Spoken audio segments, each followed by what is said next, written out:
I want to welcome everybody to this demonstration. Shocking news. Trump, Hillary, or Kamala Harris? Who makes the best president? The reason why I'm calling it shocking is because I have some information on all three that's going to shock y'all. And I also have some recordings from each one talking about the other two. This is definitely going to shock y'all. So make sure y'all do not go nowhere. Before we get started with this demonstration, let me read my disclaimer. Copyright disclaimer under Section 107 of the Copyright Act of 1976. Allowance is made for fair use for purposes such as criticism, comment, news reporting, scholarship, and research. What that means is everything that you hear in this demonstration is for entertainment and educational purposes only. Everything that you hear in this video that I call a demonstration is all allegedly. All right. Salute to the chat. Let's see who we got. Salute 80s, baby. Salute. I see you, 80s. Salute. Salute, Sophary. Salute. Appreciate you for pulling up. I want to salute the replay gang. I want to salute all of my moderators. I want to salute all of my subscribers, all my new subscribers. I want to salute y'all. I want to salute everyone that's subscribed to me and has been checking me out from all over the world. Last but least, salute to a wonderful evening, a wonderful afternoon. And if you would like to support the platform, there's different ways that you can support the platform. One way you can support the platform is become a member. If you look down my catalog, if you look down my demonstrations, you'll see some of my demonstrations are for members only. So that's one of the benefits. If you purchase a membership to the platform, you will have access to all of my demonstrations. Salute Florida Queen, salute Florida Queen. But before we get started, before I bring to y'all the shocking information that I've discovered, before I give to y'all all this shocking news from Trump, Hillary, and Kamala Harris, first, drop a one in the chat if you would like to see Donald Trump as the next president. Drop a 2 if you would like to see Kamala Harris as the next president. Drop a 3 if you would like to see Hillary Clinton. Even if Hillary doesn't run, even if Kamala doesn't run, even if Hillary can't run, if you would like to see her become the president, drop a 3. We got Florida dropped a 2. Florida Queen dropped a 2. And I'm going to be honest with y'all. And this is why I wanted to do this demonstration, because this is my perspective on this presidential election. All right? This is my perspective on it. And I still stand 10 toes down. In my opinion, Donald Trump makes a better president than Joe Biden. However, when it comes to Hillary, I don't know. When it comes to Kamala Harris, I don't know. Hillary might make a better president than Trump. Kamala Harris might make a better president than Trump. I just still stand on Joe Biden won't make a better president. And I heard a few people months ago speak about possibility that Joe should step down and let Kamala run. And at first I was like, nah, Trump would win by a landslide. Trump will win easily over Kamala. But now, months later, and I think, and maybe if Biden, maybe if somebody that's in his administration is listening to this demonstration right now, tune in, and really hear what I have to say. Salute, Herschel, salute. It would be a great chess move if Joe Biden steps down from running and they let Kamala run. I think you should all just give it to your British overlords and come back to the empire. Let me know when you're ready and I'll grab my red coat to welcome you home in an appropriate manner. Because where is that right now? Where is that right now? Please no profanity in the chat, y'all. Please no profanity in the chat. But where we're at now, and we don't even have to keep reliving that debate between Trump and Biden. Where is that now? Trump is going to win. It's nowhere in the world that Biden is going to win. So go ahead, make your next move, your best move, which will be let Kamala run. Because I'm going to tell you what will happen. I'm going to tell you what will happen.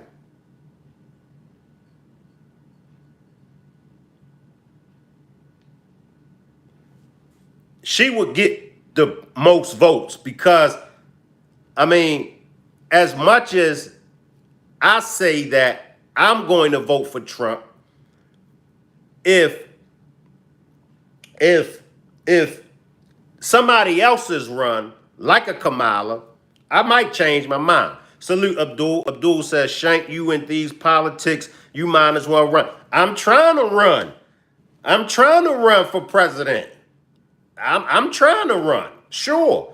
I'll be glad to run for president because where we're at now, come on.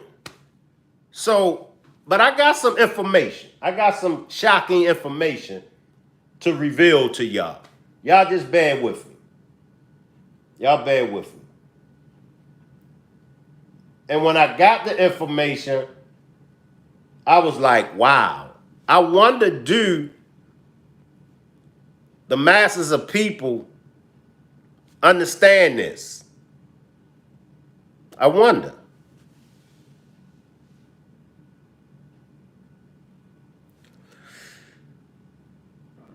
Primsby says, as you're taking this seriously, may I interact an outside opinion as a British dude? That's not a joke. As long as you don't use profanity, speak your mind. As long as you don't use profanity, speak your mind. But anyone that's using profanity, my moderator's going to get you up out of here. Once again, as long as you don't use profanity, as long as you're not using no cuss words, speak your mind. Salute, Star Renner. Appreciate you for pulling up from France. You could be the actual first black president. Obama was the first black president. Appreciate that, Nino. But let me get to some shocking information for y'all. That's how we're going to start this off. Let's get to some shocking information that I'm sure most of y'all aren't aware of.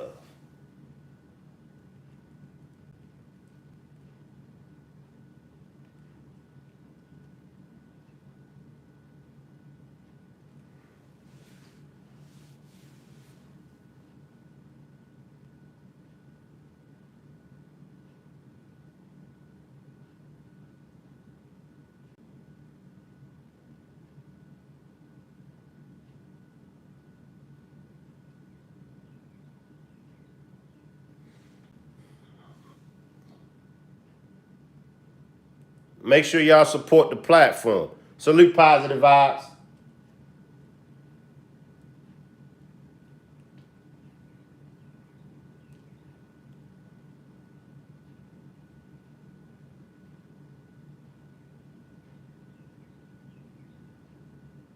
All right, y'all, let's hear from Kamala.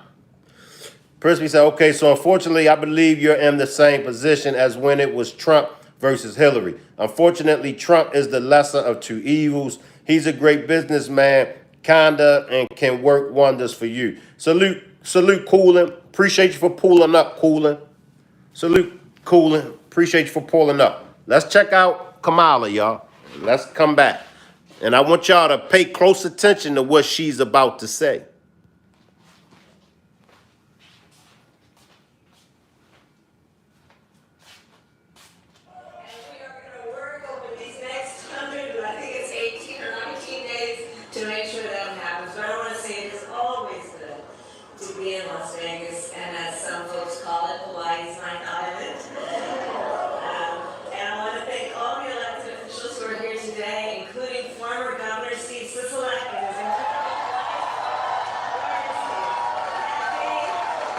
Now, one thing I want to point out about Kamala. Now, y'all see that it's a big difference when Joe is up there speaking. You see Kamala, she got a smile on her face. She looks energetic. She looks motivated. She looks like she's ready to deliver a powerful message. Now, I'm going to let y'all decide on the message. But in my opinion, her compared to Joe, we all had a chance to see the Joe Biden and Trump debate. From the very first question that Joe was asked, Joe was looking confused. We don't see that with Kamala. All right, let's continue.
We're going to get to all of that, Chris.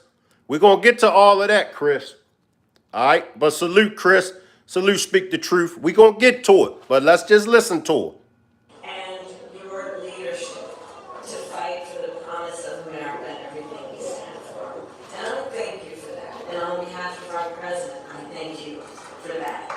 And you know, this event today is one of the highlights as testament to what the president and I stand for and who we stand for. We stand for the beauty and diversity and the promise of America. And the individuals in this room right now, each represent just that.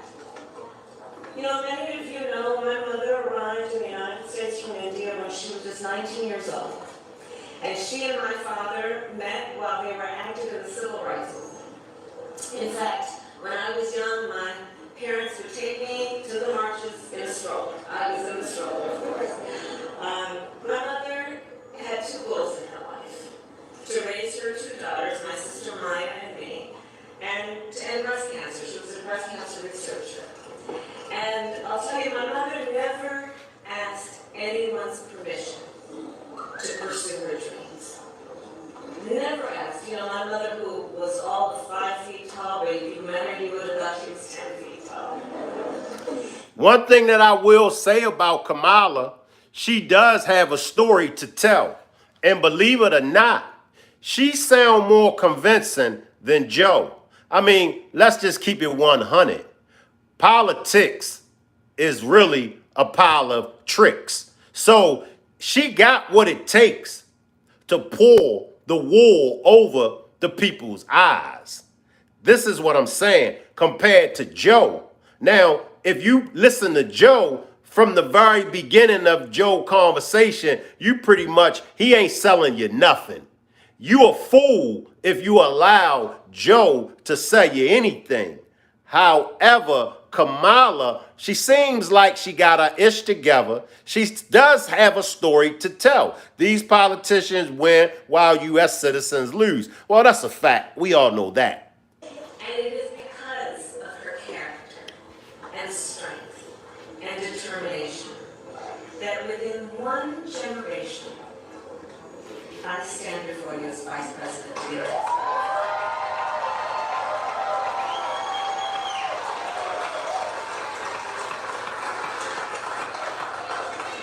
And today, then, we are 118 days out from the election, and while many of us have been involved with these elections every 4 years, and nearly every time we say this is the one, well, this here is the one. This is the one. The most existential, consequential, and important election of our lifetime. Now, we always knew this election would be tough, and the past few days have been a reminder that running for President of the United States is never easy. But the one thing we know about our President, Joe Biden, is that he is a fighter. He is a fighter. And he is the first to say, when you get knocked down, you get back up. And that's why I'm telling y'all, if they are smart, if the Biden administration is smart, because let's be honest, we know why he selected her to be his vice president in the first place, because it's nowhere in the world that Biden would have won that election against Trump if he didn't have Kamala. Right? So you used her in the first election, so why not use her in the re-election? I'm telling y'all, the only possibility, the only hope, the only chance, yes, Nino, race baiting, the only chance that Biden has, the only chance that that administration have of winning is to use Kamala the same way they used her in the beginning. Okay, we used her to get in the White House. Now we're going to use her to keep us in the White House another 4 years. Drop a 1. Drop a 1 if y'all agree with me. Drop a 2 if y'all disagree. We all know, many of us know what that is. So we continue to fight, and we will continue to organize. And in November, we will win.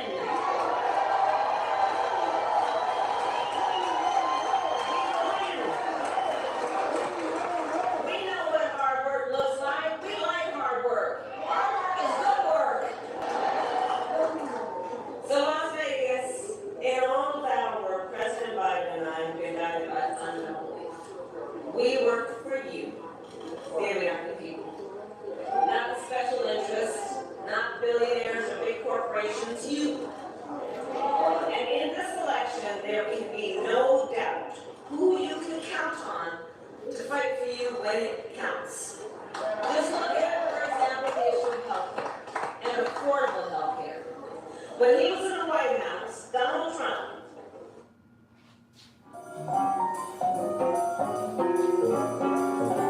I ain't want to hear that damn commercial, but I like what she's saying. I like what she's saying. And I'm going to tell y'all why I like what she's saying. She's able to relate. Speak the Truth says she looks so fake. Not black, Irish, Indian. Her granddaddy owned 11,000 African slaves on his plantation in Jamaica. She's able to relate. All right, let's go back.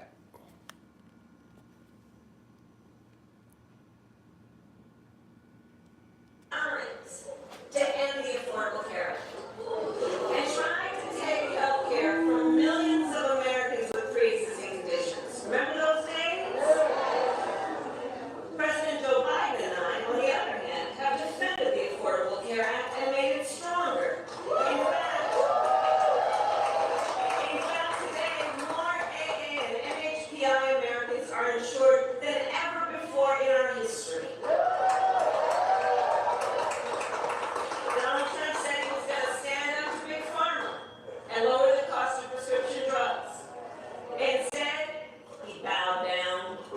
See, that's who the Biden, and that's who should have been at that debate. That's who should have been debating with Trump instead of Biden. That's who should have been at that presidential debate. I gotta tell y'all, let Kamala run.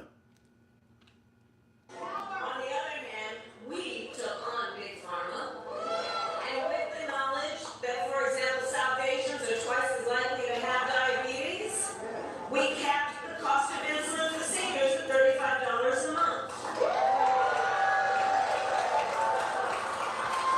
We are finally making it so that medical debt cannot be used against your credit score. Knowing how many of our relatives have had a medical emergency, something they did not invite or plan, racking up the tens, even hundreds of thousands of dollars of medical bills and debt, and that being used against your credit score is just wrong. The credit score is supposed to be a measure of whether you are financially responsible. And so when we do the work that we have done, and you know, Joe, we do it based on what we believe is morally right when we see the people and understand the struggles and the need for all people to have dignity. So what we've done with medical debt, now that allowing on the credit score, that means it can no longer be used to deny someone a car loan or a lease on an apartment or a home loan. Think about what that means. I'ma stop right there. We're gonna come back to Kamala, but we're gonna switch lanes and we're gonna go to Hillary. We're gonna switch lanes and go to Hillary. But what are y'all thoughts? Democrats should have been thinking about their candidate last year, not 3.5 months before the election. Navin says her economic policy is giving out free stuff. GJ says in 2016 ran as Indian Irish. Now in 2020 she turned black. Positive Vibe says hit the like. Y'all get my likes up. There's nowhere in the world that we have 165 people watching and we only got 13 likes. Click the 3 dots. I need everybody to click the 3 dots and hit the like. Get the likes up. This is exclusive. You won't get this and what I'm about to bring to y'all in these next commentaries. You won't get it nowhere else. Get my likes up. What's better, Mr. Bean or the animated Mr. Bean? We're going to go to Hillary. Now, some of y'all feel like she looks fake. Some of y'all feels like it's full of ish. But, she sound more convincing than Biden, allegedly. Salute Cotan. She sounds more convincing than Biden. And as I stated before, they used her in the first election because he wouldn't have won. There's no way in the world he would have won if it wasn't for Kamala. So you do what? They say if it's not broke, don't try to fix it. So use the same formula. Stick to the same formula. Why don't people talk about John F. Kennedy? My last demonstration, people was mentioning John F. Kennedy. Chris says, why don't people talk? Okay, tell Biden stop troubling the young girls. It's not hard to be more convincing than Biden. Let's go to Hillary. And of course, we're going to go to Trump.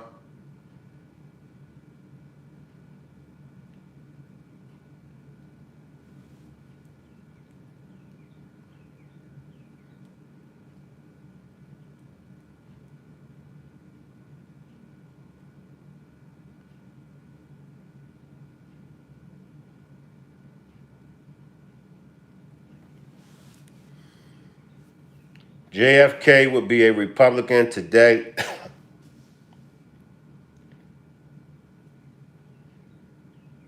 Let's see.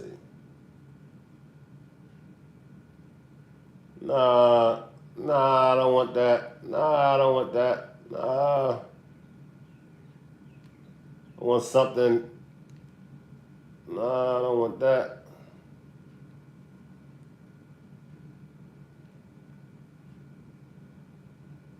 Oh, this is old. Let me grab this.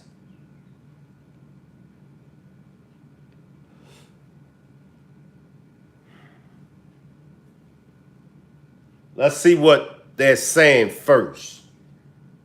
Let's see what they're saying. Okay.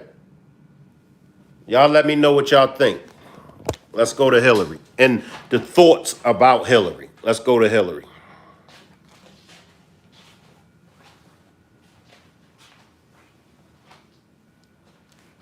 He's old. I said, you know what?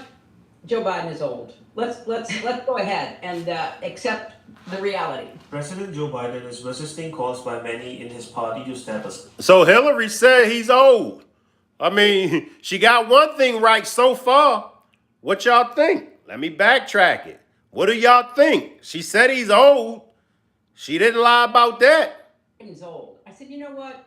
Joe Biden is old. Let's go ahead and accept the reality. President Joe Biden is resisting calls by many in his party to step aside. But if he does, Vice President Kamala Harris and former Secretary of State Hillary Clinton may have the best chance at taking on former President Donald Trump. A poll from Democratic pollster Bendizin and Amenti shows Trump leading Biden 43% to 42%, but Harris leading the former president 42% to 41%, and Clinton leading. So you got both Kamala and Hillary leading Trump, whereas though Trump is leading Biden. So Trump 43% to 41%. Other potential Biden replacements such as Governors Gretchen Whitmer and Gavin Newsom trailed Trump 40% to 36% and 40% to 37% respectively. The survey could also examine potential Democratic replacement tickets with a vice presidential candidate. Among three proposed tickets, a Clinton-Harris ticket performed the best against Trump, beating him 43% to 40%, followed by a Harris Governor Josh Shapiro ticket defeating Trump 42% to 40%. The other proposed ticket with Harris and Whitmer would lose to Trump 41% to 39%. Harris has been viewed as the most likely alternative should Biden drop out of the campaign. Joe Biden is our nominee. We beat Trump once and we're going to beat him again. Period. y'all heard what she said. Are y'all listening? She said we, because she knows. Let me flip it around. Y'all heard what she said. She said we. She didn't say Joe beat him. She said we beat him once and we will beat him again. She understands it. They all understands it. They all understand if she wasn't running for vice president with Biden, Biden wouldn't have won. So why not use the same formula? Keep the same formula. What do y'all think? Drop a one. Drop a one if y'all think the Biden administration should keep the same formula. Drop a two if y'all think they should switch it up. With other polls also showing her performing strongest out of Democratic replacement candidates. Clinton, who lost Trump in the 2016 election, has frequently said she would not run and reaffirmed her support for Biden immediately after the president's disastrous debate. As discussion about whether Biden should step aside continues into its second week, Biden's interview with ABC News and campaign events over the weekend have done little to quell concerns about his age and mental acuity. While the polls... I mean, come on, y'all. Come on, y'all. And I was always taught to never disrespect my elders. I was always taught to respect my elders. So in no shape, form, or fashion am I disrespecting Joe Biden. I'm just keeping it 100. Come on, y'all. Come on, man. Come on. Come on. Positive says they all old, and that's true, but positive vibes. This is beyond old. Chris says, why hasn't Trump vice president been released yet? Good point, Chris. Good point. Nino says Trump should do it too. Navin says, respect Joe. Do you really think he cares about you? shared by Politico showed Biden only trailing Trump by 1%. I mean, it's hard to respect him I mean, it's hard, you know. And I'm going to let that slide, Navin, because, you know, but it's hard. I mean, come on, bro. Come on. Most other polls have the president in a deeper hole after the debate.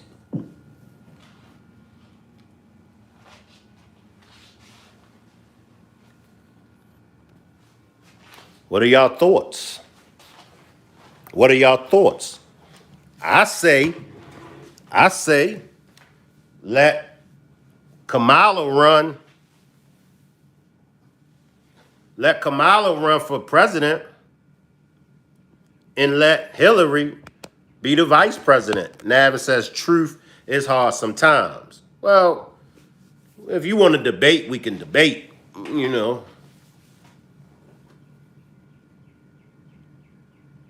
I'm going to get the Trump. I'm going to get the Trump, y'all. I'm going to get the Trump.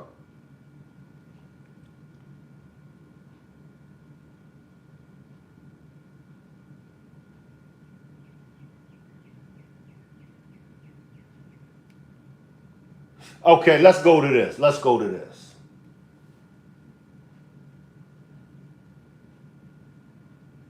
Because Trump, let's go to this. Let me not, let's just go to this. Because if you don't vote for Joe, then you ain't black. Who said that? The world was doing good when Trump was our president. He has my vote no matter what. My thought is that the whole world is going to hell. I think we're too late for that. I believe the whole world has already been in hell. But let's go to this.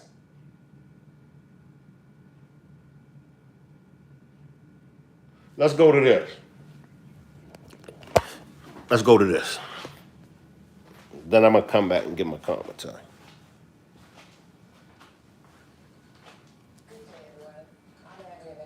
On a busy day in Washington where President Biden is hoping his performance at the NATO summit this week is going to quiet or help quiet Democratic dissent about his re-election bid. And concerns among foreign leaders, they're worried about his ability to defeat Donald Trump. On a day with a long and very busy schedule, including a White House dinner for the NATO leaders tonight. The president arriving for the welcoming ceremony just moments ago, but only hours after getting a tepid endorsement from Speaker Emerita Nancy Pelosi on Morning Joe. The president also facing the first Senate Democrat to publicly say he cannot win in November. Colorado Senator Michael Bennet, who ran for president in 2020, warning that Democrats could also lose the House and Senate, joining Senators Sean Tester and Sherwood Brown, who raised those concerns privately. I just think this race is on a trajectory that is very worrisome. I think that we could lose the whole thing. Senate Leader Chuck Schumer saying that he is standing with Joe, and President Guy full-throated endorsement from Congresswoman Alexandria Ocasio-Cortez. Are you confident that President Biden has what it takes to win in November and serve the next 4 years? As I said before, I'm with Joe. Joe Biden is our nominee. He is not leaving this race. He is in this race, and I support him. I'm going to go to something else, y'all, because the volume is low. Appreciate that positive vibes. The volume is low. I thought it was just me. But, I mean, I could keep repeating myself over and over. I can grow some hair on my head. It's right in front of your face. Come on. I tell y'all what. Appreciate you, Navin. Appreciate that. You vote for Biden. And if Biden wins, he got 4 years. We seen what he was like in the first 4 years. All right?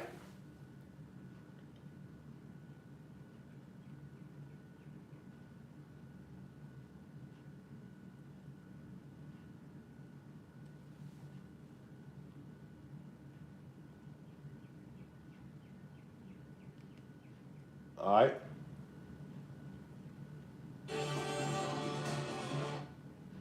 All right, this is what I wanted. Here we go. Our voting system is lacking. I appreciate you, Andy. That's not going to happen. This is what I wanted right here, y'all. I hope the volume is straight. First up, a lot of anxiety, very little action. Many Democrats we talk to are panicking. They think that their candidate is going to lose and is going to lose big. And while just a handful are actually calling for Joe Biden to drop out publicly, their non-answers in many cases are incredibly telling. Here's former Speaker Nancy Pelosi earlier today on MSNBC when she was asked if she supports Joe Biden at the top of the ticket stub. It's up to the president to decide if he is going to run. We're all encouraging him to make that decision. He has said he has made the decision. He has said firmly this week he is going to run. Do you want him to run? I want him to do whatever he decides to do. And that... Well, we know what that is. That's called dodging the question. He asks you a simple question, Nancy. Just answer the simple question, Nancy. But you're not going to answer that question because you know that you do not want him to run. That's the way it is. I've said to everyone, let's just hold off. Whatever you're thinking, either tell somebody privately, but you don't have to put that out on the table until we see how we go this week. Exactly. Put it in privacy. Come on, man. You can't make this ish up. Come on. CNN's Arlette Saenz is at the White House.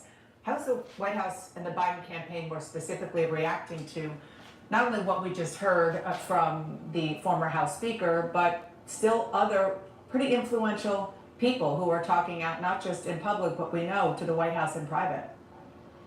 Yeah, Deanna, President Biden and his team are pushing forward with this campaign, essentially arguing that the debate over whether President Biden will remain in the race has been settled. Aides have consistently this morning pointed to the fact in the previous statements from President Biden, whether it's that letter to House Democrats on Monday or other public pronouncements where he has explicitly said he is remaining in this race. But still, this comes as there are some serious doubts within the Democratic Party from some lawmakers speaking out publicly and privately. Also, the donor class, as well as Hollywood celebrities who've given a lot of money and helped Biden raise money, like George Clooney, just this morning calling for the president to step aside in this race. Now, the president has, behind the scenes, worked the phones, trying to shore up support that he can as he's looking to stay in this race. And today, the president stopped by an AFL-CIO meeting to meet with union leaders from across the country. The president still believing that union support could be key to his re-election in November. Take a listen to what he had to tell those leaders earlier today. Are y'all ready for this? Are y'all ready for the shocking news? I promise you, you won't believe what you're about to hear. Shocking news, y'all. Only from Shank Rock. Here we go, y'all. I think of you as my domestic NATO. Not a joke. Not a joke. You're the ones beyond me. And, you know, you know this better than I do. Beyond me. It's all about whether or not we're going to grow the economy. Whether we're going to give working people a shot. It's all about the economy. Whether we're going to give working people a shot or not. You can't make this up. Now, that event just in the last hour with the AFL-CIO is another one of those off-the-cuff moments that the Biden campaign is trying to embrace. The president and his team have received a lot of advice from allies saying that the president needs to hold these more unscripted, impromptu style events to show Americans and voters that the president can serve a second term in office. But certainly the president, even as he has made these public pronouncements that he is remaining in the race, he still will face a lot of questions, especially as you have some Democratic doubts within the party about his future in November. No question, Arlette. Thank you so much for that reporting. And as Arlette just mentioned, actor and longtime Biden supporter George Clooney is calling for the president to drop out. Did y'all hear that? Did y'all hear that shocking news? grow the middle class and the family unit, and USA will flourish. What do you think of Nikki Haley? I'll answer that question. Give me a minute. But are y'all paying attention? George Clooney has spoken, and George Clooney has said that it's just best for Biden to just drop out. Who all are in agreement with George Clooney? Only from CNN, you mean you. Only George Clooney. Drop a 1 if y'all agree with George Clooney that Biden should just drop out. For that reporting, and as Arlette just mentioned, actor and longtime Biden supporter George Clooney is calling for the president to drop out. He co-hosted a major fundraiser for Biden just last month, and in a New York Times op-ed just published within the last hour, Clooney said he loves Biden, but the one battle he cannot win is the fight against time. Clooney writes, none of us can. It's devastating to say it, but the Joe Biden I was with 3 weeks ago at the fundraiser was not the Joe big effing deal Biden of 2010. He wasn't even the Joe Biden of 2020. He was the same man we all witnessed at the debate. He goes on to say, Joe Biden is a hero. He saved democracy in 2020. We need him to do it again in 2024. Let's bring in today's great group of reporters, CNN's Jeff Zeleny, Laura Barone-Lopez of PBS NewsHour, and Peter Hamby of Pup News and Snapchat, and of course, our former colleague here at CNN. Nice to see you. Welcome back. Wow, this is such a consequential, I mean, every day we say it's a consequential day, and every day it becomes even more consequential.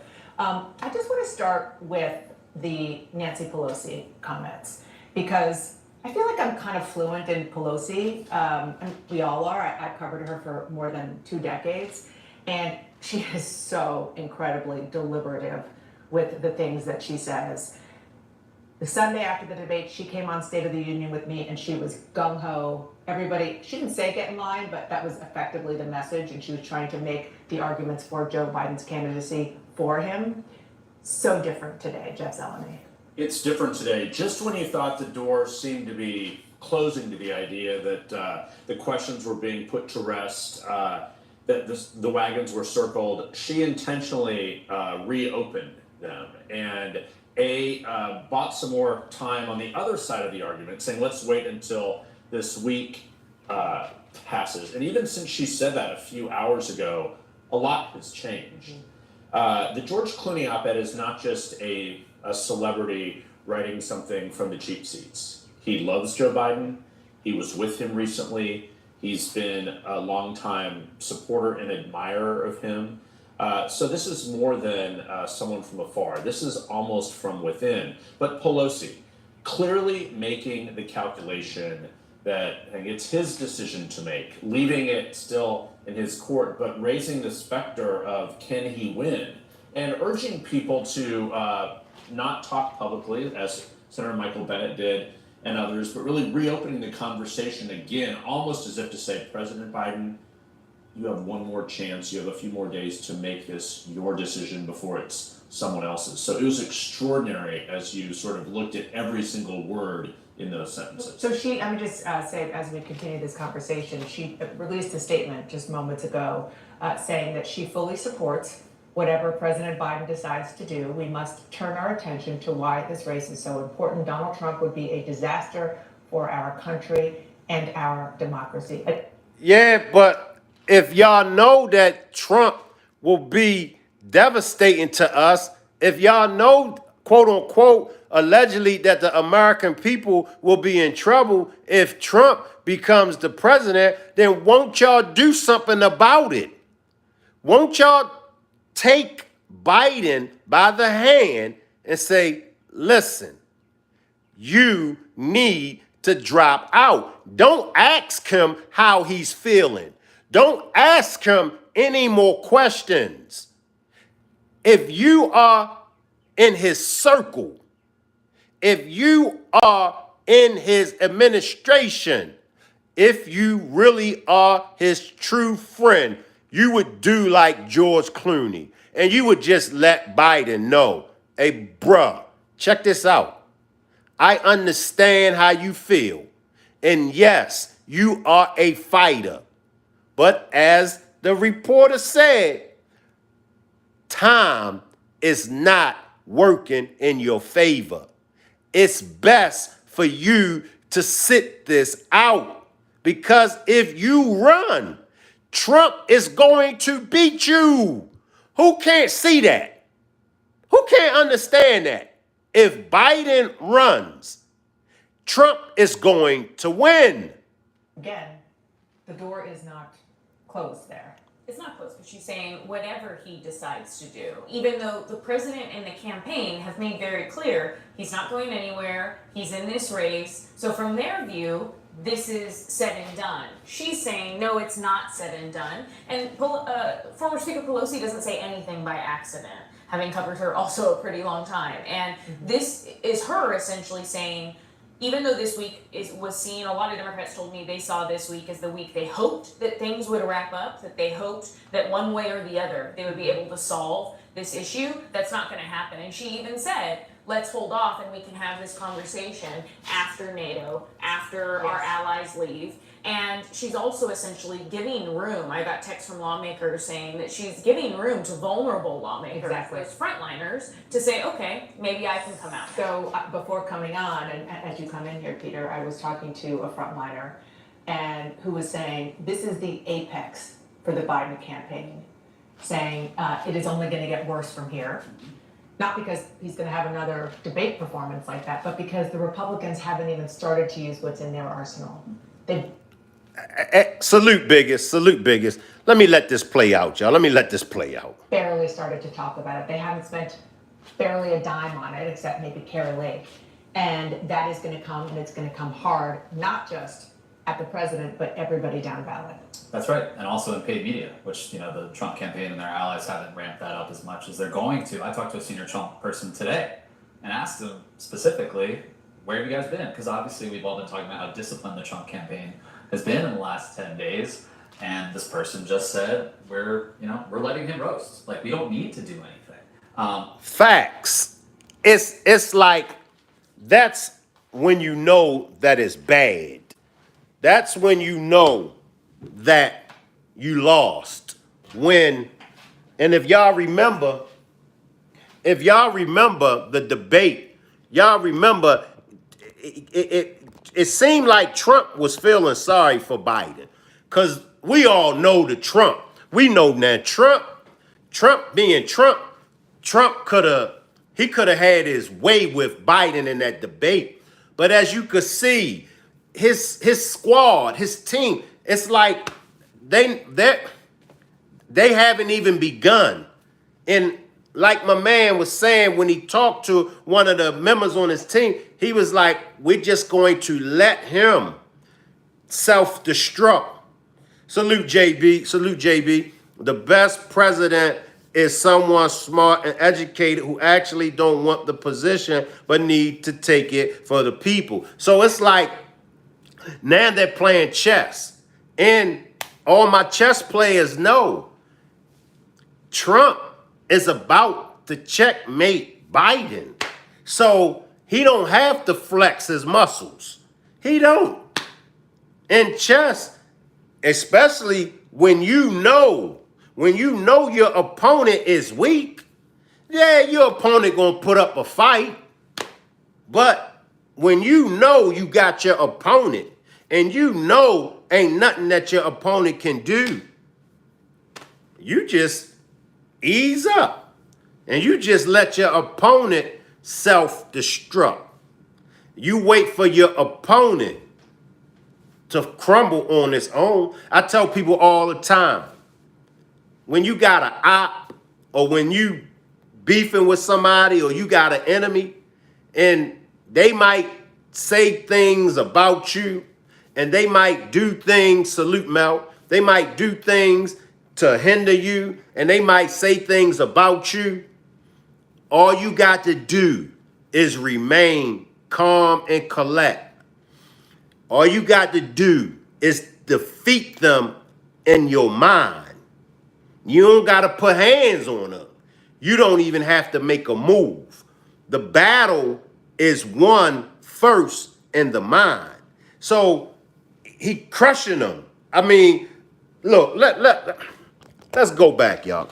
Let's just listen. Let's listen. Enough of me. Enough of listening to me. Let's listen to the experts. We are going to continue to talk about our messaging around inflation, immigration, etc. The media and Democrats are the ones peeling Joe Biden's skin off right now. But to what Laura said, are y'all listening? The media and the Democrats, the media and his own people, Democrats, are tearing the fur off of him. Positive says, as you say, just let it play out. Facts. I'm proud of you, Positive Vibes. Finally, somebody is listening to the old man. Let my moderators in the chat and all of the Rock Squad please give Positive Vibes her flowers. Please congratulate Positive Vibes. Finally, someone is listening to the old man. the White House on Monday wanted this to be settled. They sent the letter to Congress. They had members come out from the CDC, from Labor, from the Squad.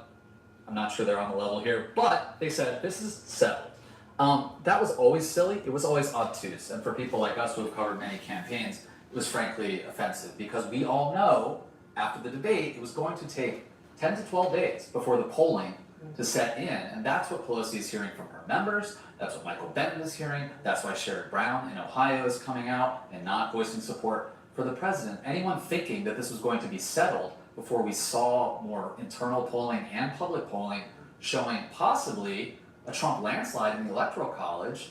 That's basically where we're at now. And Pelosi is extending this conversation until after NATO now. It's just not going anywhere, especially when the problem is not a scandal, it's not a gaffe, it is the candidate himself.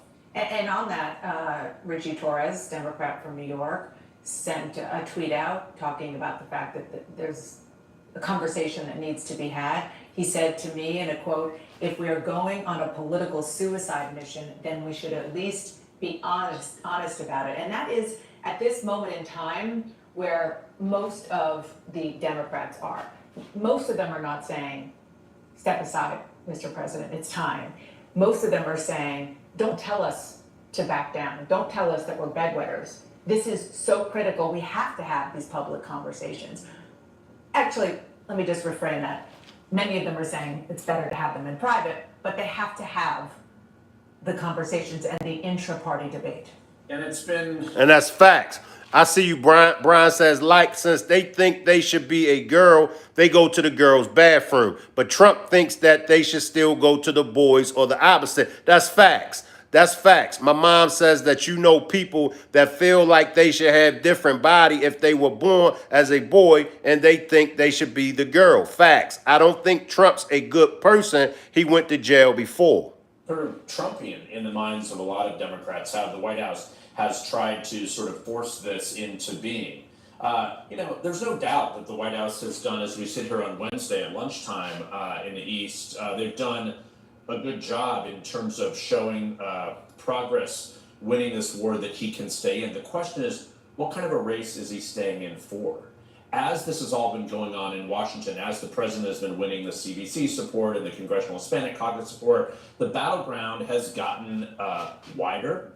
It has gotten more complicated, and that is why the concern is rising up from the ranks of Democrats.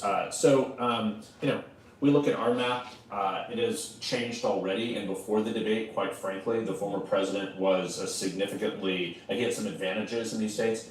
Now the Biden map, should he be in a week from now, 2 weeks from now, it's a whole different picture than it was at the beginning of the summer. JB says, did anyone see the Simpson episode when they had aliens in space watching humans destroy themselves? The aliens were skin suits and all only. I ain't see that, JB. I didn't see that, JB. Guys, listen to my comment. I am not joking. I ain't see that, JB. But this is one thing that I learned the older that I got. It's okay to throw in the towel. It took me a minute to learn this. It's okay to throw in the towel. As you come in, let's just show what the Cook Political Report, which does ratings that a lot of people paying attention to of where these states are, it illustrates exactly what you just said, Jeff. The map widening and looking more favorable to Donald Trump. Not just to Are y'all watching it? 6 states. Are y'all watching? 6 states are for Trump. Donald Trump. I mean, before the debate, down ballot Democrats were already pulling ahead of Fentanyl Man, is poisoning our here we go with the daggone commercials that I don't like. Mel says, but God don't make no mistakes, right? That's my belief. Well, we can chop it up, Mel. We could chop it up. How many of y'all think God makes mistakes? So many of y'all think that God don't make mistakes. However, what's in the prenatal vitamins? Because when I was young, what was taught to me, or what was tried to be taught to me, that God, when he created man, and y'all let me know if y'all heard this also. Drop a 1 in the chat if y'all heard the same thing that I'm about to say to y'all. When I was young, females would say, when God made man, he realized that he made a mistake. And that's why he created Eve. That's why he created the woman. So, what do y'all think? What are y'all thoughts? Do God make mistakes? What are y'all thoughts? This is very interesting. This is very interesting. And I'm going to tell y'all why this is very interesting, because they're being as honest as they can be. Man needed a partner. And this is coming from majority Democrats. The Democrats know. They know. The Democrats know. And they try to, that's why they said in privacy. This should be spoken about in privacy, because they know, and they don't want to, quote unquote, embarrass Joe. But in my opinion, and this is just my opinion, I don't see it as them embarrassing Joe if they keep it real with him. If you're my friend, even if it hurts my feelings, and if you're my friend, let me know when you see me jacked up like that. Now that's obvious. Now, as my friend, if I want to wear a certain outfit, if I want to get, well, I don't have no hair, but if I want to wear a certain outfit, then as my friend, let me rock out with that outfit. But if you're my friend, and if I'm in leadership role, and if you see me weak, and if you see me dazed and confused, pull my coattail, pull me by the side and say, Shank, it's time to throw in the towel. But let's get back to this, because they're basically giving us the facts. None of this is opinionated. All this is facts. Let's get back to the facts.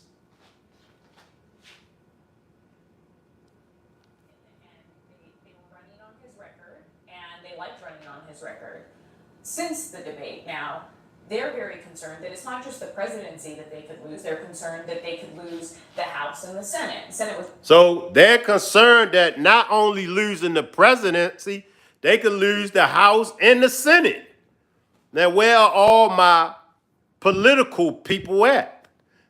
Can you imagine that? They're going to lose 3 times: the presidency, the House, and the Senate. always going to be tough. Now it's tougher. And they thought that they could maybe very well win the House back. Now they're concerned they're not going to.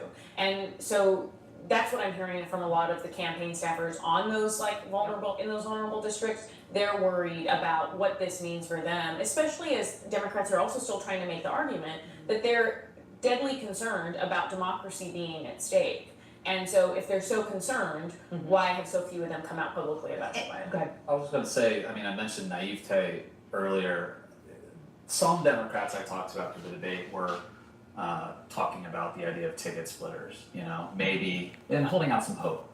Maybe Joe Biden will go down, but we'll be okay. We'll keep our jobs. I forget the member of Congress who wrote an op-ed saying, like, I'll be fine if Trump is president as long as he can keep his job. Laura's exactly right. Like, we live in an era of historic partisanship. The idea of maybe there'll be a Trump Gallego voter or a few in Arizona, but the ticket is going to shift one direction or the other. The idea that there's going to be ticket splitters and these down ballot members are going to be safe if Joe Biden is at the top of the ticket, I think that's lunacy. They have to have a very strong brand name ID to succeed. And what you were just talking about are all of our sources telling us concern about down ballot. And most importantly, I think everybody's concerned that Joe Biden is going to lose.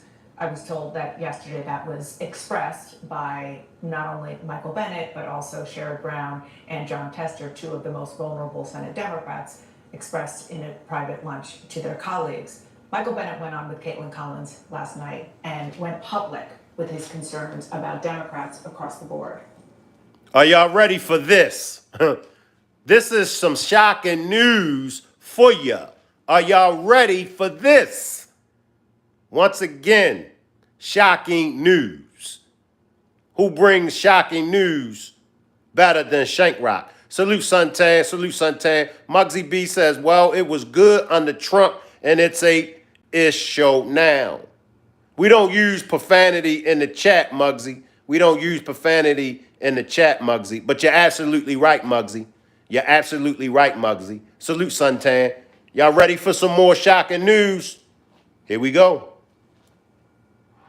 Donald Trump is on track, I think, to win this election and maybe win it by a landslide and take with him the Senate and the House. So for me, this isn't a question about polling. It's not a question. Now, what will that mean for the American people? What will that mean for the rest of the world if Trump wins the presidency? If Trump wins the House? If Trump wins the Senate? Are y'all paying attention? Shocking news. It's about politics. It's a moral question about the future of our country. Senator Bennett there is saying what some of his endangered colleagues cannot. I'm thinking Bob Casey of Pennsylvania, the open race in Michigan, Tammy Baldwin from Wisconsin. He is calling out, saying, think about the rest of the ticket here. It would be very, very difficult for a senator who is up for re-election this time to say what he said, but that doesn't mean that they don't think what he thought. And Dana, as you first reported from that luncheon yesterday, that was a worry that ran through the course of lunch. And Senator Bennett there, not a flamethrower at all.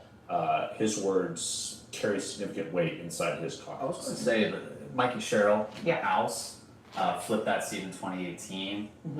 She knows how to read a poll. She is a national security moderate, the kind of person who normally is all in on Joe Biden in New Jersey.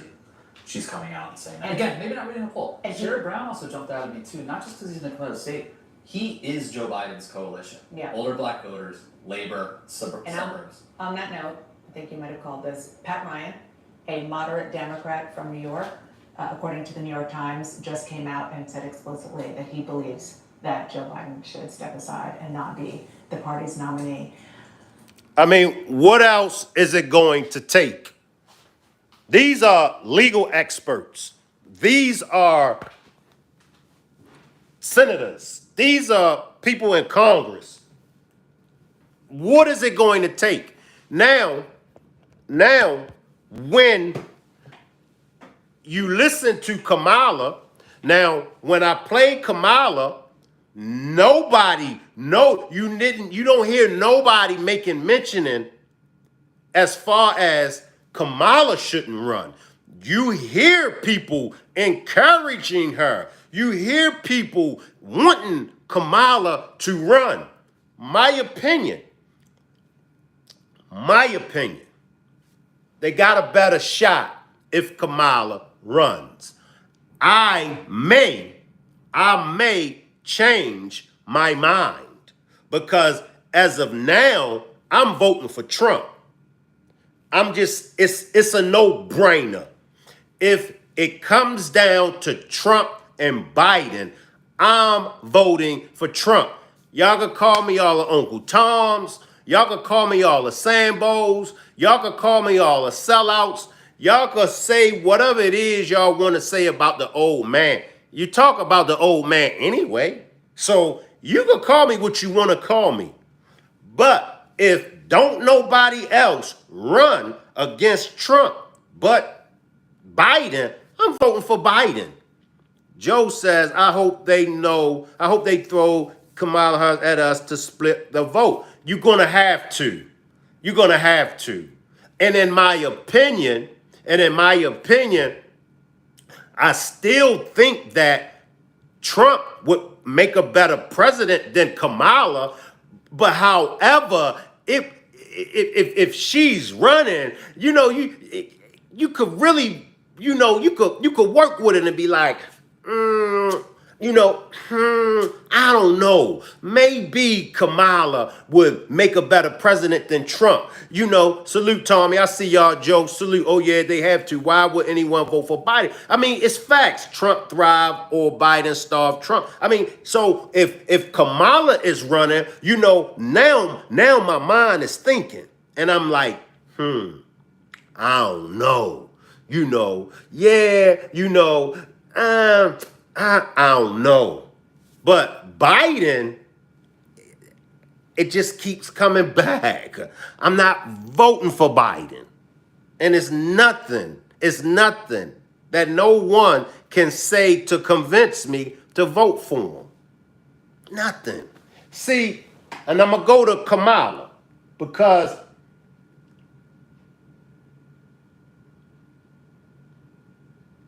I like what Kamala is saying. Kamala abandoned her own race. True. But who hasn't abandoned their own race? Have you heard Kamala try and talk lately? If it comes down to convicted carrot versus brain dead. I like that, y'all. I like that, Dalen. Listen, y'all. Dalen says, if it comes down to convicted carrot versus brain dead old man, convicted carrot wins every single time. I like that, Dalen. I like that.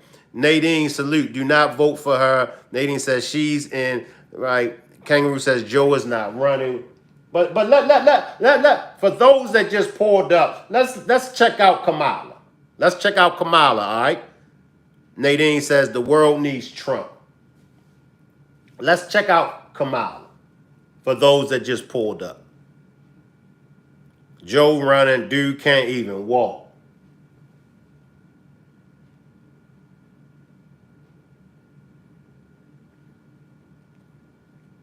All right, let's go back to Kamala for those that just pulled up. Let's go back to her. Now, you are about to see a big difference compared to Joe. For right now, I just want y'all to focus in on Kamala and Joe. You're going to see a complete difference. Even just look at her. See a complete difference from when you look at Joe.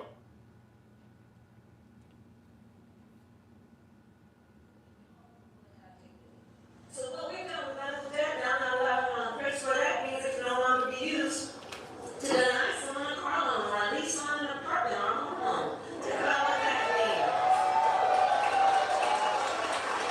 means. See, you see determination, you see confidence, you see a woman that says what she means and means what she say. I just want y'all to just see the difference between Kamala and Joe for right now. And we'll get into whether or not, her policies is some good policies. We'll get into all of that.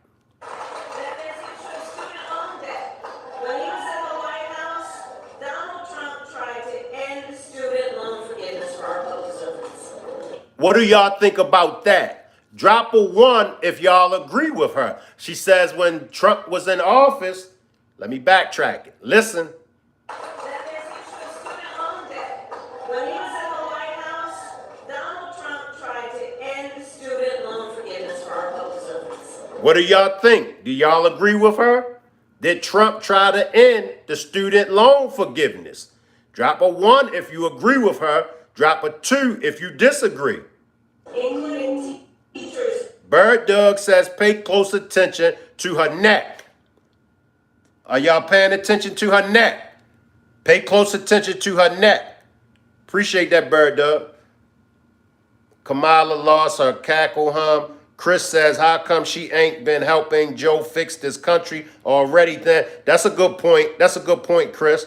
Muggsy says she was in charge of the border. Wow. She did such a good job letting all the illegals in our country. Good point. Good point, Muggsy. Nurses, firefighters. On the other hand, we have forgiven student loan debt for nearly 5 million Americans and twice as much for our public servants. We have also fought to protect our communities from hate and violence, including by passing the COVID-19 Hate Crimes Act, which made it easier for AA and NHBI communities to report acts of hate. On the other hand, the former president consistently incites hate, including toward the AA and NHBI community. I will not repeat his words. I will not repeat his words because they should never be repeated. But I will say that someone who vilifies immigrants, who promotes xenophobia, someone who stokes hate, should never again have the chance to stand behind a microphone and the seal of the President of the United States. All I can say is she's doing a better job than Biden. That's all I can say. Now, I know it's more to being a president than giving speeches. I know that. But she's done a hell of a better job than Biden with the speeches.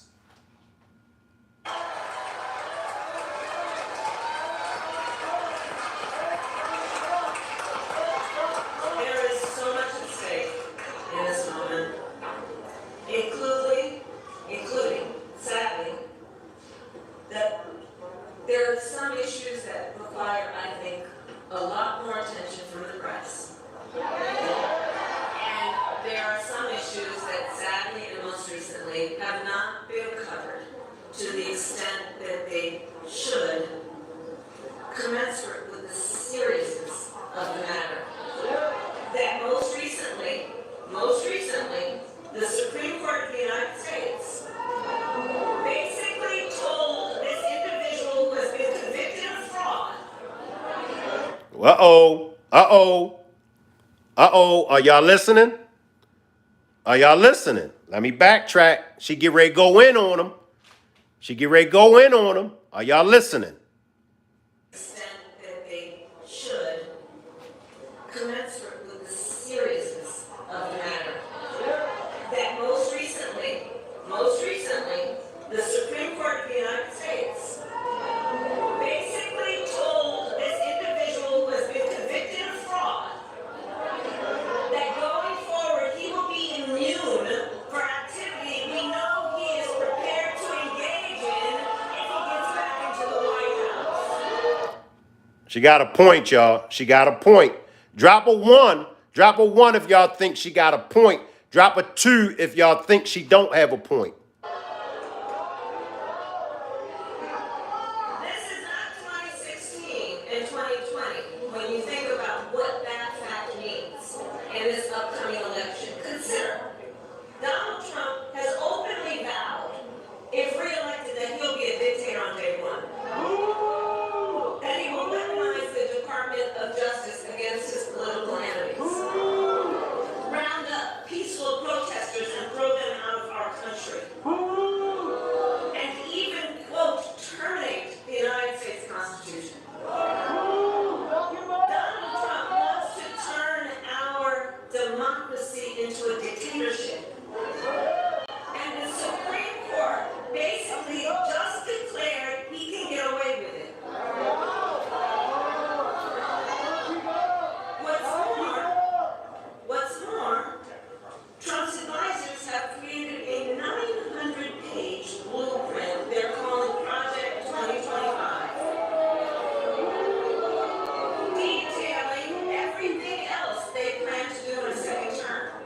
What do y'all think about Project 2025? Drop a 1 if y'all are agreeing with Project 2025. Drop a 2 if y'all disagree with it.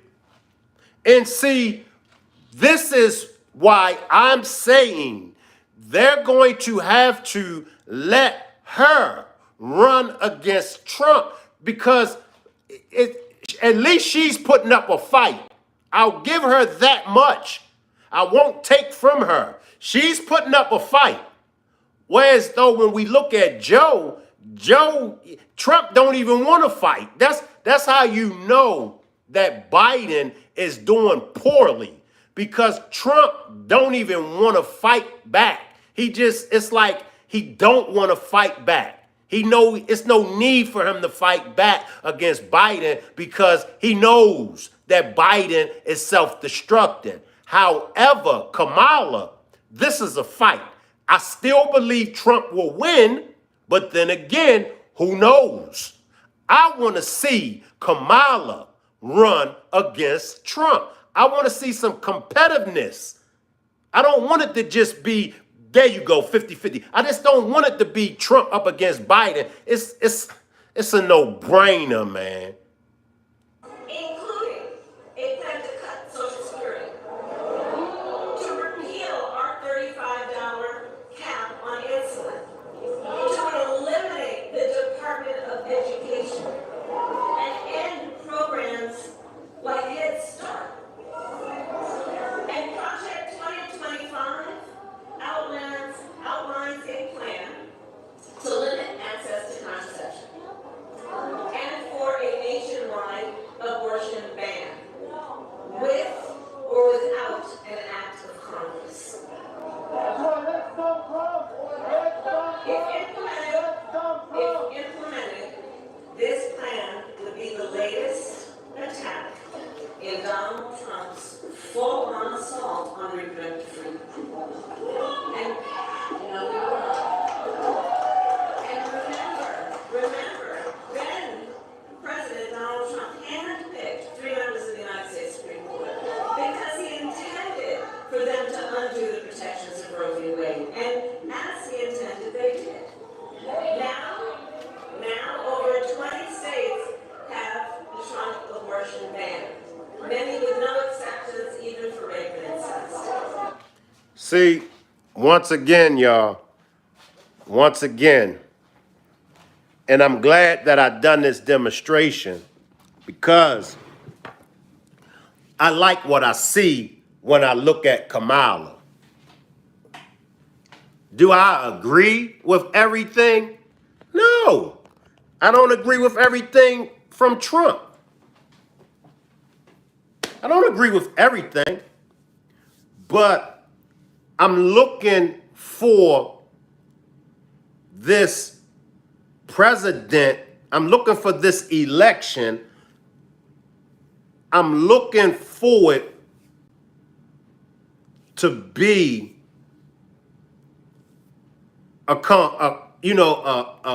what word am I looking for? I'm looking for it to be a fight, a battle. I mean, and I hate to keep driving in on Biden, but we know what we getting with Biden. Y'all gotta stop using profanity in my chat, man. Y'all can get y'all point across without using profanity. Respect my chat. Respect my platform. You can have your own opinion. You could give your perspective, but you cannot use profanity over here. Looking in from the ATL. Appreciate you, Charles. Appreciate you, Charles. Salute to everybody from the ATL. Jake Scott got a line of me. She can't out-debate Trump. She might can outbait him. She might, Nadine. Drop a 1. Drop a 1 if y'all think Kamala stands a chance of out-debating Trump. Drop a 2 if you think Trump will run circles around her. I think she time enough for Trump. in a debate.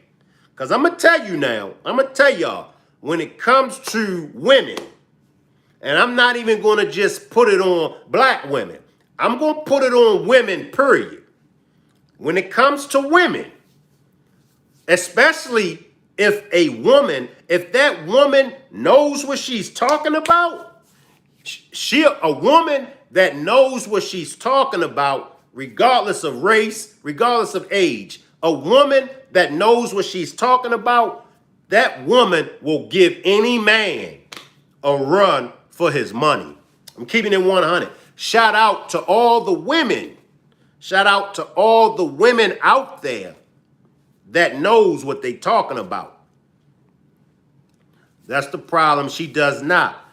Y'all hard on Kamala. Y'all, is it any, I can't stand Democrats, she is a lot. Is it any Kamala Harris supporters? Matter of fact, if you are a Kamala Harris supporter, just put her name in the chat. Just type in Kamala. If you are a Kamala Harris supporter, put her name down there. Yeah, I like how you keep it real, man. A lot of people can't talk politics respectfully. Appreciate that, Dalen. Appreciate that, Dalen. Ern says, my personal opinion is Trump already beat Biden and Kamala Harris. It's impossible at this point. It's too late in the game for her to have a shot at the presidency. We got one Kamala Harris. Hello. Appreciate that 1 August morning. Appreciate that 1 August morning.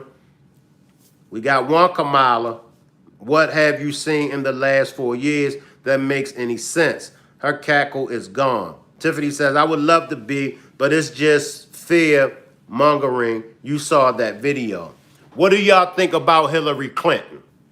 Let's switch lanes for a few seconds. Who would y'all vote for between Hillary and Kamala? We got positive, we got Florida, we got 3 people that's for Kamala. Who would y'all vote for? Hillary or Kamala? I haven't educated myself on Kamala, but I've only ever seen and heard horror stories about her. Owen says, be respectful. It's not hard from Tasmania, OZ, home of Tanzania. Appreciate you, Owen. Appreciate you, Owen. She's worse. Kamala all day, Tiffany. Probably Kamala, hard choice, though. Kamala over Hillary, I think. Bird Dog says neither. But Hillary, now, driver says no thanks. Hillary has, what, 20 plus years in politics. She was in the White House with her husband, and most people feel like Hillary was behind Clinton. So Florida says Kamala. Kamala, but dang, that's a crazy hard one since neither isn't an answer. Nadine says no. Salute Sun and Moon says, I think Kamala's big advantage possibly in the election could only happen if Biden resigns and Kamala has a good vice president pick that intrigues people. That's a good point, Sun and Moon. That's a good point, Sun and Moon. Quinn says, Hillary is established. I wanted her to win 2016. A lot of people saying she gonna PMS even though she can't. Nadine says, look at what she asked. Positive says, Hillary needs to go sit down with Bill and retire. Nadine says, Cabana. Let me see what I got on Hillary, y'all. I was looking for something fresh. I was looking for something new from Hillary.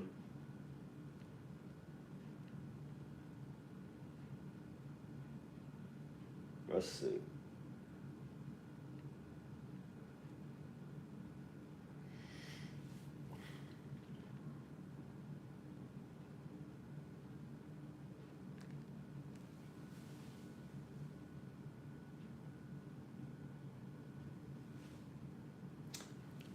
Let's see. I do use Google, but I can't get to it.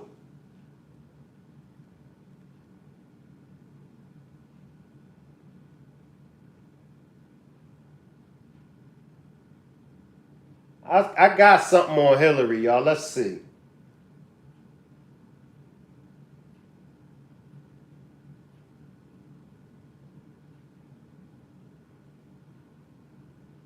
see.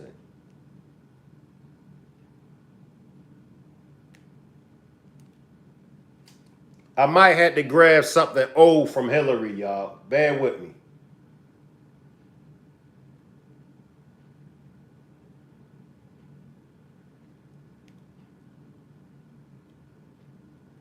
I might have to grab something old from Hillary.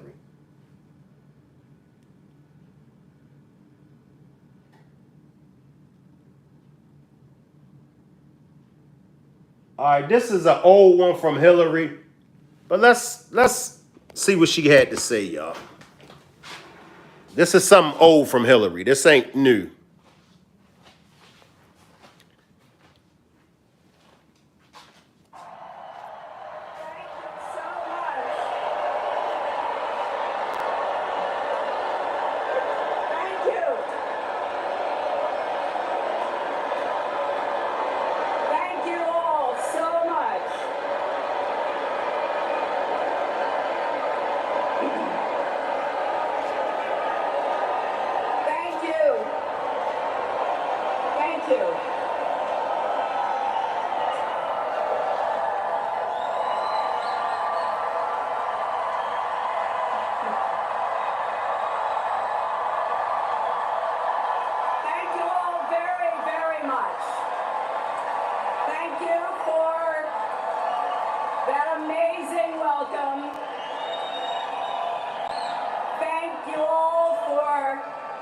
The great convention that we've had. And Chelsea, thank you. I am so proud to be your mother and so proud of the woman you've become. Thank you for bringing Mark into our family and Charlotte and Aiden into the world. And Bill, that conversation we started in the law library 45 years ago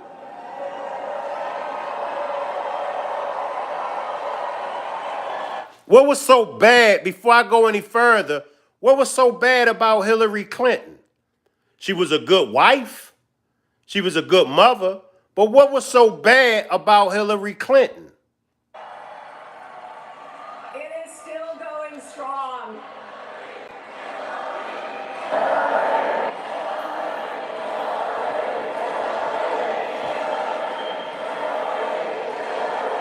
You know, that conversation has lasted through good times that filled us with joy and hard times that tested us. And I've even gotten a few words in along the way. On Tuesday night, I was so happy to see that my explainer-in-chief is still on the job. I'm also grateful to the rest of my family and to the friends of a lifetime. For all of you whose hard work brought us here tonight, and to those of you who joined this campaign this week, thank you. What a remarkable week it's been.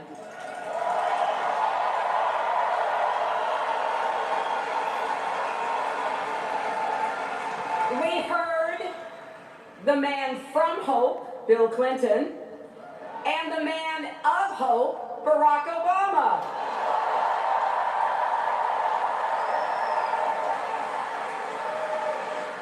America is stronger because of President Obama's leadership, and I'm better because of his friendship. How many of y'all believe that? Drop a 1 if you agree with Hillary about Obama. Drop a 2 if you disagree.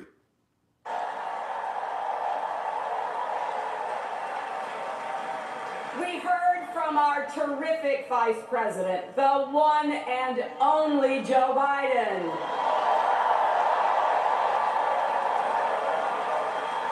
He spoke from his big heart about our party's commitment to working people, as only he can do. And First Lady Michelle Obama reminded us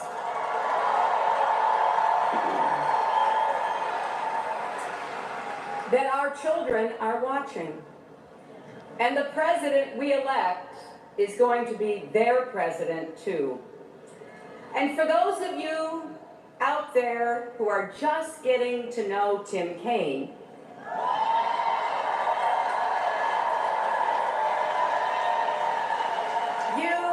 you will soon understand why the people of Virginia keep promoting him from city council and mayor to governor and now senator. And he will make our whole country proud as our vice president.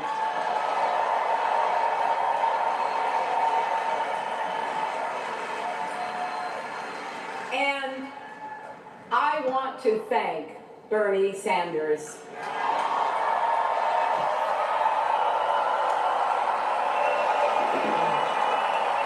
How many of y'all was for Bernie Sanders? How many of y'all was for Bernie Sanders? How many of y'all wanted to see Bernie Sanders win the president?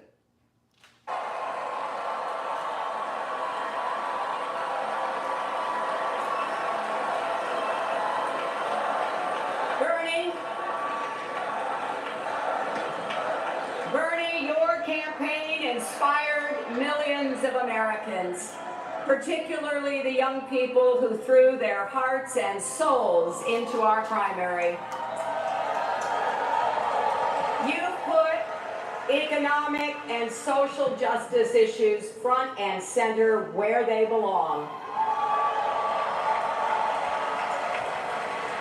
And to all of your supporters here and around the country, I want you to know, I've heard you. Your cause is our cause.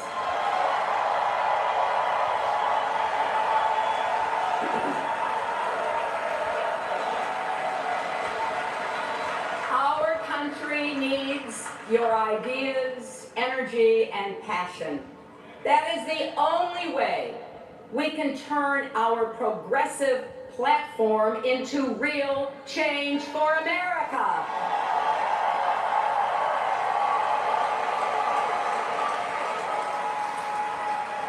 We wrote it together, now let's go out and make it happen together.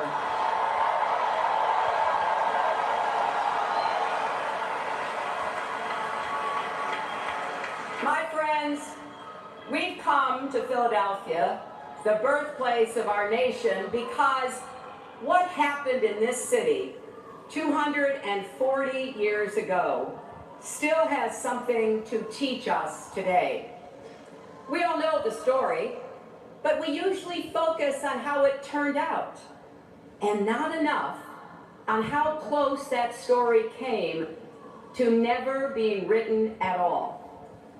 Are y'all listening? Are y'all listening to the story she's about to tell y'all? Listen. When representatives from 13 unruly colonies met just down the road from here, some wanted to stick with the king, and some wanted to stick it to the king. The revolution hung in the balance. Then somehow they began listening to each other, compromising, finding common purpose. And by the time they left Philadelphia, they had begun to see themselves as one nation. That's what made it possible to stand up to a king. That took courage. They had courage. Our founders embraced the enduring truth that we are stronger together.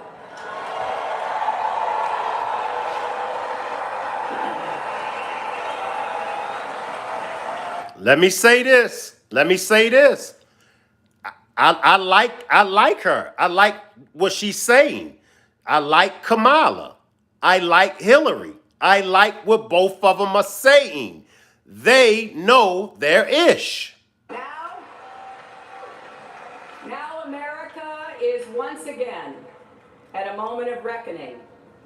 Powerful forces are threatening to pull us apart. bonds of trust and respect are fraying. And just as with our founders, there are no guarantees. It truly is up to us. We have to decide whether we will all work together so we can all rise together. Did y'all hear that? Did y'all hear that? Now, this is what I challenge all of us. We have to work together so we could strive together and live together in peace and harmony. Are y'all listening?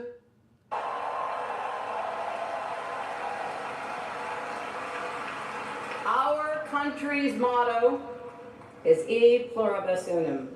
Out of many, we are one. Will we? It's on the back of the dollar bill, y'all. Dollar bill, y'all. Cash rules everything around me. Cream, get the money. Dollar bill, y'all. Is on the back of the dollar bill, y'all. She know what she talking about. Stay true to that motto? Well, we heard Donald Trump's answer last week at his convention. He wants to divide us from the rest of the world and from each other. He's betting that the perils of today's world will blind us to its unlimited promise. He's taken the Republican Party a long way, from morning in America to midnight in America. Stop right there. Stop right there. I got to go to Trump, but, y'all tell me, who's lying? Is they all lying? Is Hillary lying? Is Kamala lying? Has Trump been lying? Has Joe Biden been lying? Who has been telling us the truth?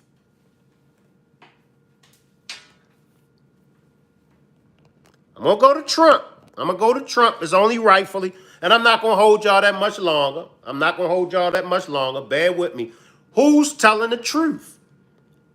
One Augustus morning says Trump. Is Trump telling the truth? Is Hillary telling it? They all sound good, except Joe. But Hillary, I like what I heard. Kamala, I like what I heard. We're going to go to Trump. I'm not going to hold y'all that much longer. Let's check out Trump.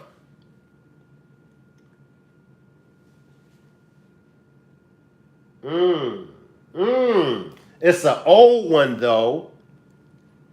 Let's go to the Hillary and Trump debate. It's old,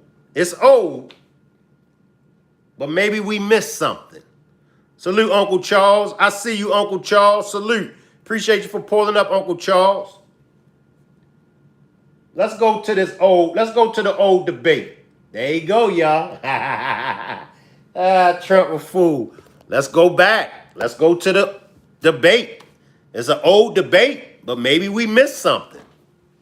This is Trump's and Hillary's debate.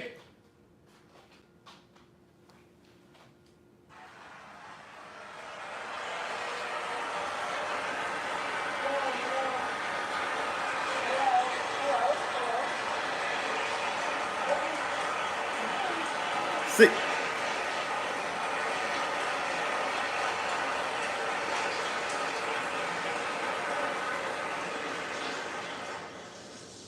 Thank you very much for being here. We're going to begin with a question from one of the members in our town hall. Each of you will have 2 minutes to respond to this question. Secretary Clinton, you won the coin toss, so you'll go first. Our first question comes from Patrice Brock. Patrice? Thank you and good evening. The last presidential debate could have been rated as MA, mature audiences, per TV parental guidelines. Knowing that educators assign viewing the presidential debates as students' homework, do you feel you are modeling appropriate and positive behavior for today's youth? Well, thank you. Are you a teacher? Yes, I think that that's a very good question because I've heard from lots of teachers and parents about some of their concerns about some of the things that are being said and done in this campaign. And I think it is very important for us to make clear to our children that our country really is great because we're good. And we are going to respect one another, lift each other up. We are going to be looking for ways to celebrate our diversity. And we are going to try to reach out to every boy and girl as well as every adult to bring them in to working on behalf of our country. I have a very positive and optimistic view about what we can do together. That's why the slogan of my campaign is Stronger Together. Because I think if we work together, if we overcome the divisiveness that sometimes sets Americans against one another, and instead we make some big goals, and I've set forth some big goals, getting the economy to work for everyone, not just those at the top, making sure that we have the best education system from preschool through college and making it affordable, and so much else. If we set those goals and we go together to try to achieve them, there's nothing, in my opinion, that America can't do. So that's why I hope that we will come together in this campaign. Obviously, I'm hoping to earn your vote. I'm hoping to be elected in November. And I can promise you, I will work with every American. I want to be the president for all Americans, regardless of your political beliefs, where you come from, what you look like, your religion. I want us to heal our country and bring it together, because that's, I think, the best way for us to get the future that our children and our grandchildren deserve. Secretary Clinton, thank you. Mr. Trump, you have 2 minutes. Well, I actually agree with that. I agree with everything she said. I began this campaign because I was so tired of seeing such foolish things happen to our country. This is a great country. This is a great land. I've gotten to know the people of the country over the last year and a half that I've been doing this as a politician. I cannot believe I'm saying that about myself, but I guess I have been a politician.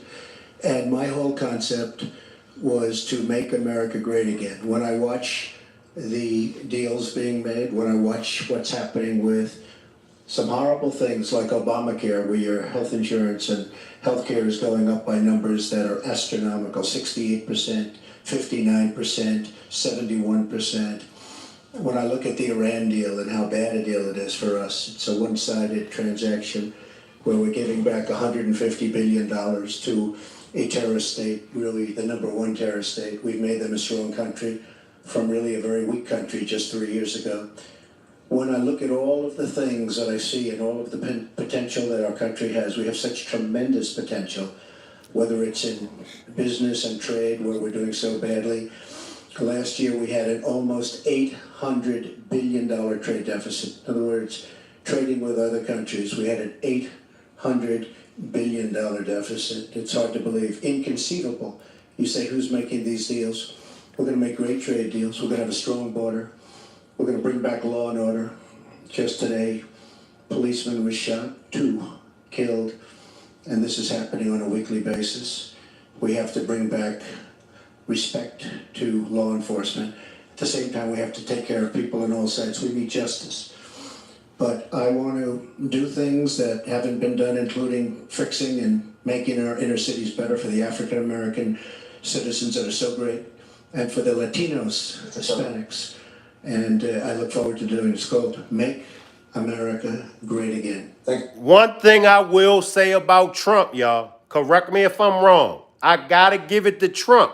Trump always include Black Americans. He always include Latinos. He always include the minorities. Y'all correct me if I'm wrong. Every speech, Trump has always included the minorities. He's always included Black Americans, Latinos. Mr. Trump, the question from Patrice was about, are you both modeling positive and appropriate behaviors for today's youth?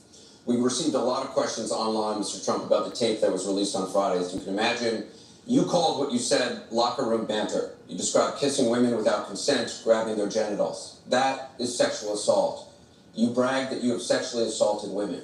Do you understand that? No, I didn't say that at all. I don't think you understood what was said. This was locker room talk. I'm not proud of it. I apologize to my family. I apologize to the American people. Certainly I'm not proud of it. But this is locker room talk. You know, when we have a world where you have ISIS chopping off heads, where you have, and frankly, drowning people in steel cages, where you have wars and horrible, horrible sights all over, where you have so many bad things happening. This is like medieval times. We haven't seen anything like this, the carnage all over the world.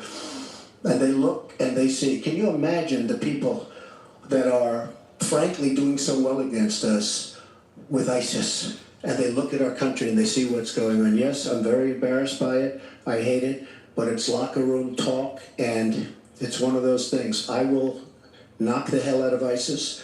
We're going to defeat ISIS. ISIS happened a number of years ago in a vacuum that was left because of bad judgment. And I will tell you, I will take care of ISIS. So, Mr. And Trump, we can get on to much more important things and much bigger things. just for the record, though, are you saying that what you said on that bus 11 years ago, that you did not actually kiss women without consent or grope women without I consent? have great respect for women. Nobody has more respect for women than I do. So for the record, you're saying you never did that? Things that, frankly, you hear these things are said. And I was... Now, this was, of course, some of the things that I didn't like about Trump. This was some of the things that I disagreed. You know, when he was talking about grabbing women, you know, in they private parts and stuff like that, I wasn't feeling none of that. I wasn't. Embarrassed by it, but I have tremendous respect for women. Have you ever done those women things? have respect for me. And I will tell you, no, I have not. And I will tell you that I'm going to make our country safe. We're going to have borders in our country, which we don't have now. People are pouring into our country, and they're coming in from the Middle East and other places. We're going to make America safe again. We're going to make America great again, but we're going to make America safe again. And we're going to make America wealthy again, because if you don't do that, it sounds harsh to say, but we have to build up the wealth of our nation. Right now, other nations are taking our jobs and they're taking our wealth. Thank you, Mr. And Trump. that's what I want to talk about. Secretary Clinton, do you want to respond? Well, like everyone else, I've spent a lot of time thinking over the last 48 hours about what we heard and saw. You know, with prior Republican nominees for president, I disagreed with them on politics, policies, principles, but I never questioned their fitness to serve. Donald Trump is different. I said starting back in June that he was not fit to be president and commander-in-chief. And many Republicans and independents have said the same thing. What we all saw and heard on Friday was Donald talking about women, what he thinks about women, what he does to women, and he has said that the video doesn't represent who he is, but I think it's clear to anyone who heard it that it represents exactly who he is, because we've seen this throughout the campaign. We have seen him insult women. We've seen him rate women on their appearance, ranking them from 1 to 10. We've seen him embarrass women on TV and on Twitter. We saw him after the first debate spend nearly a week denigrating a former Miss Universe in the harshest, most personal terms. So, yes, this is who Donald Trump is. But it's not only women, and it's not only... Look at him, yeah. I'm with you, Beachy. I'm with you. I'm with you, God Signs. God Signs 7 says, I love Trump face expression. Look at him, y'all. He looks serious, don't he, y'all? Don't he look serious? I love to see Donald Trump jail picture, y'all. Can you see him kneeling down in the joint? Trump, my man. Look at him, y'all. this video that raises questions about his fitness to be our president, because he has also Look at his jail picture, y'all. Look. targeted immigrants, African Americans, Latinos, people with disabilities, POWs, Muslims, and so many others. So this is who Donald Trump is. And the question for us, the question our country must answer, is that this is not who we are. That's why, to go back to your question, I want to send a message, we all should, to every boy and girl, and indeed to the entire world, that America already is great, but we are great because we are good. and we will respect one another, and we will work with one another, and we will celebrate our diversity. These are very important values to me because this is the America that I know and love. And I can pledge to you tonight that this is the America that I will serve if I'm so fortunate enough to become your president. And we want to get to some questions Well, from I'm allowed to respond online. to that? I assume I am. Yes, you can respond to that. It's just words, folks. It's just words. Those words, I've been hearing them for many years. I heard them when they were running for the Senate in New York, where Hillary was going to bring back jobs to upstate New York, and she failed. I've heard them where Hillary's constantly talking about the inner cities of our country, which are a disaster, education-wise, job-wise, safety-wise, in every way possible. I'm going to help the African Americans. I'm going to help the Latinos, Hispanics. I am going to help the inner cities. She's done a terrible job for the African Americans. She wants their vote and she does nothing, and then she comes back 4 years later. We saw that firsthand when she was a United States Senator. She campaigned where the Mr. Trump, campaign. I want to get to audience questions and online questions. So she's allowed to do that, but I'm not allowed to You're going to get to respond right now. That sounds fair. This tape is generating intense interest. In just 48 hours, it's become the single most talked about story of the entire 2016 election on Facebook, with millions and millions of people discussing it on the social network. As we said a moment ago, we do want to bring in questions from voters around the country via social media, and our first stays on this topic. Jeff from Ohio asks on Facebook, Trump says the campaign has changed him. When did that happen? So, Mr. Trump, let me add to that. When you walked off that bus at age 59, were you a different man, or did that behavior continue until just recently? And you have 2 minutes for this. As I told you, that was locker room talk. I'm not proud of it. I am a person who has great respect for people, for my family, for the people of this country, and certainly I'm not proud of it. But that was something that happened. If you look at Bill Clinton, far worse, minor words, and his was action. His was what he's done to women. There's never been anybody in the history of politics in this nation that's been so abusive to women. So you can say any way you want to say it, but Bill Clinton was abusive to women. Hillary Clinton attacked those same women and attacked them viciously. 4 of them are here tonight. One of the women, who is a wonderful woman, at 12 years old, was raped at 12. Her client, she represented, got him off, and she's seen laughing on 2 separate occasions, laughing at the girl who was raped. Kathy Shelton, that young woman, is here with us tonight. So don't tell me about words. I apologize for those words. But it is things that people say. But what President Clinton did, he was impeached, he lost his license to practice law, he had to pay an $850,000 fine to one of the women, Paula Jones, who's also here tonight.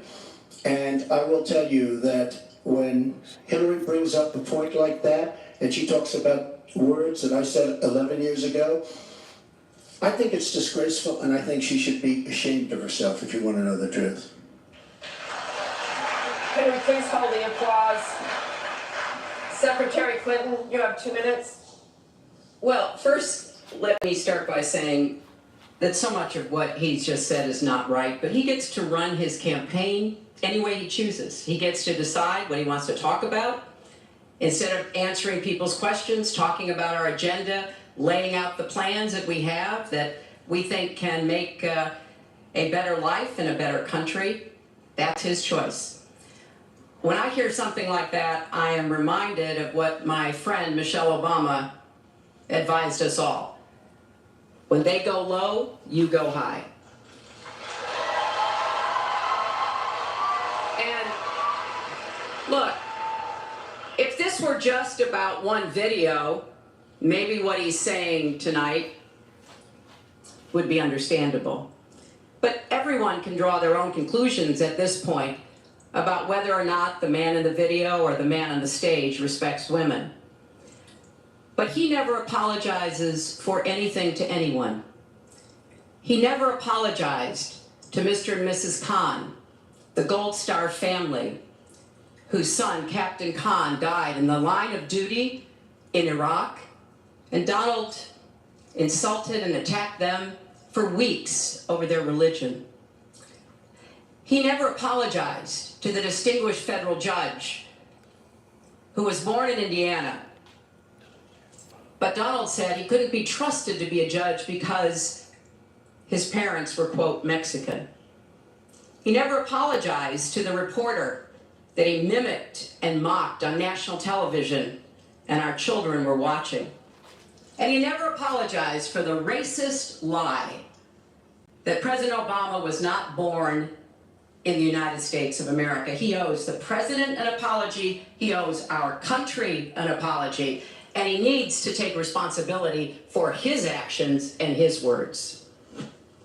Well, you owe the president an apology because, as you know very well, your campaign, Sidney Blumenthal, he's another real winner that you have. And he's the one that got this started along with your campaign manager. And they were on television just 2 weeks ago, she was saying exactly that. So you really owe him an apology. You're the one that sent the pictures around your campaign, sent the pictures around with President Obama in a certain garb. That was long before I was ever involved. So you actually owe an apology. And number two, Michelle Obama. I've gotten to see the commercials that they did on you. And I've gotten to see some of the most vicious commercials I've ever seen of Michelle Obama talking about you, Hillary. So you talk about friend, go back and take a look at those commercials. A race where you lost, fair and square, unlike the Bernie Sanders race where you won, but not fair and square, in my opinion. And all you have to do is take a look at WikiLeaks and just see what they said about Bernie Sanders and see what Deborah Wasserman Schultz had in mind, because Bernie Sanders, between superdelegates and Deborah Wasserman Schultz, he never had a chance. And I was so surprised to see him sign on with the devil. But when you talk about apology, I think the one that you should really be apologizing for, and the thing that you should be apologizing for, are the 33,000 emails that you deleted and that you acid washed. And then the 2 boxes of emails and other things last week that were taken from an office and are now missing. And I'll tell you what. We're going to stop right there, y'all. He got her. Now, they both got each other. But he got her with the emails. Remember, I said I wasn't going to hold y'all that long. We're going to do a part 2 to this. This was deep. This was deep. We're going to do a part 2 to this. Make sure everybody pull back up tomorrow. Make sure everybody pull back up tomorrow at 4 p.m. We're going to do a part 2 to this. We're going to lead off on the same where we leading off right now. We're going to go into the emails. We're going to go into the emails. See, this is a debate. This is what is missing with Joe Biden. It's like Kamala, whether she wins or lose, Kamala puts up a fight against Trump. Hillary, whether she wins or lose, she puts up a fight against Trump. Biden is clueless. He's clueless. I appreciate everybody for pulling up. Once again, make sure everybody pull up tomorrow at 4 p.m. Eastern Time. It's 6 p.m. now. So just know, pull up tomorrow, same place at 4 p.m. And we're going to do part 2. If you would like to support the channel, my Cash App is $ERICMCINT, or you could purchase a membership. Some of my demonstrations are for members only. Okay? If you purchase a membership, you'll have access to all of my demonstrations. Or you could purchase a super sticker or a super chat. Once again, I appreciate everybody for pulling up. Salute. I'll see everybody back tomorrow for part 2 at 4 p.m. Eastern Time. Salute.